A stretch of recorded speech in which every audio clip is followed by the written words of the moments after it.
ya hatari inazidi kuwaka katika ikulu ya Kosiam jijini Wagadugu nchini Burkina Faso baada ya ripoti zenye tuhuma nzito kuchapishwa katika mitandao ya kijamii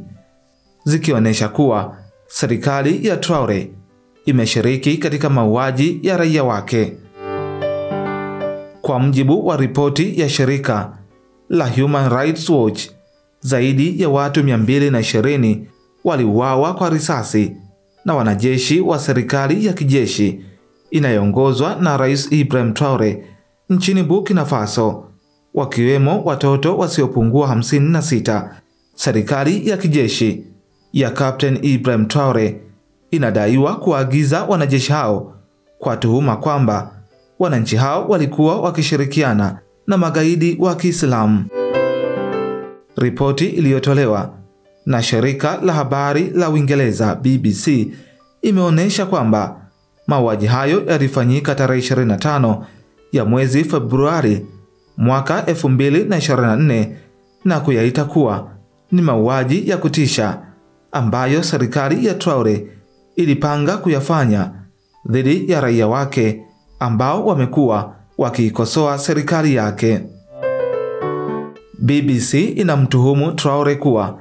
anahusika katika mauaji ya raia hao ambayo yalitokea katika vijiji viwili vya Nordin na Soro kaskazini mwa Burkina Faso, huku ikidai kuwa vijiji hivyo viligeuka kuwa maeneo ya majonzi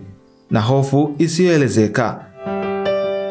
Wizara ya Ulinzi ya Burkina Faso kupitia kwa waziri wake Mohamedou Sana imekemea vikali taarifa hiyo iliyochapishwa na shirika hilo la habari la BBC na kuiita ni taarifa ya kipuuzi ambayo inaweza kuaminiwa na wapuuzi pekee. Waziri Sana amelitaka shirika la habari la BBC kutoa ushahidi wa video unaoonyesha mauaji hayo ndani ya wiki hii,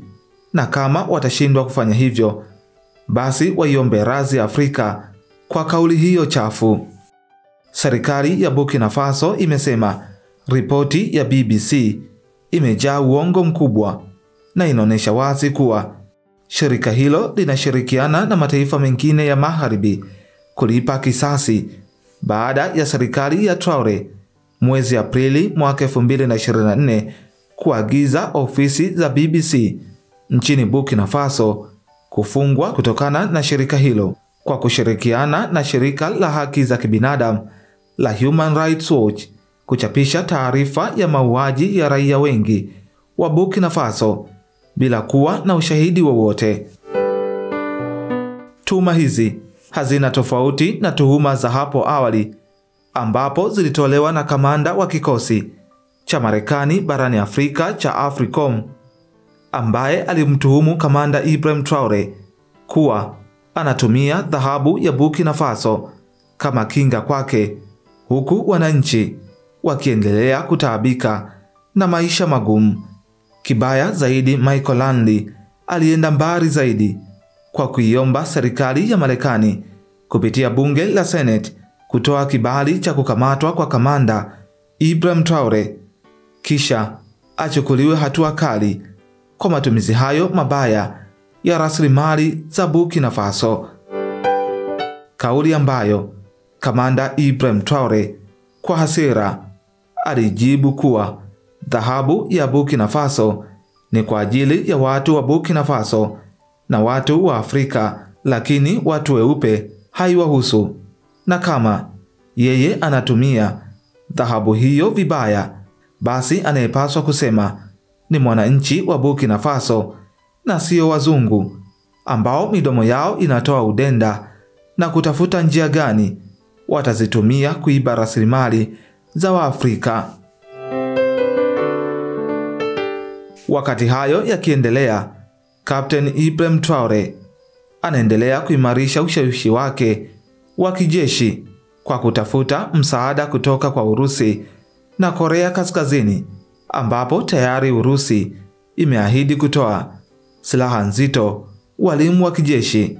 na teknolojia ya ujasusi kwa wanajeshi wa serikali ya Traore Ushirikiano huu ulikuwa ni sehemu ya mpango mpana wa kuondoa ushawishi wa mataifa ya Magharibi katika eneo hilo. Picha kutoka vyanzo vya ndani zilionyesha vikundi vya wapiganaji wa Wagner wa Urusi wakifanya mazoezi na jeshi la Burkina Faso katika maeneo ya polini, huku wakiwafundisha mbinu za kivita dhidi ya waasi wa Kiislamu. Vyanzo mbalimbali vya habari kutoka Ulaya vimeandika kuwa Korea Kaskazini imeahidi kuisaidia Burkina Faso teknolojia ya kijeshi ya hali ya juu, ikiwemo teknolojia ya makombora na ujenzi wa vinu vya nyuklia. Ripoti za kijasusi zilisambaa kuwa tayari maabara ya kijeshi ya pamoja ilikuwa imeanzishwa kaskazini mwa Wagadugu kwa usaidizi wa wataalamu wa Korea Kaskazini. Ufaransa na mataifa mengine ya Ulaya yamepanga kuiwekea vikwazo Burkina Faso kutokana na kukiuka sheria za kimataifa kwa kuvunja mkataba na Ufaransa na kisha kutengeneza urafiki na Urusi pamoja na Korea Kaskazini, ambao wote ni maadui wa mataifa makubwa ya Ulaya. Endelea kufuatilia BMTV Tanzania.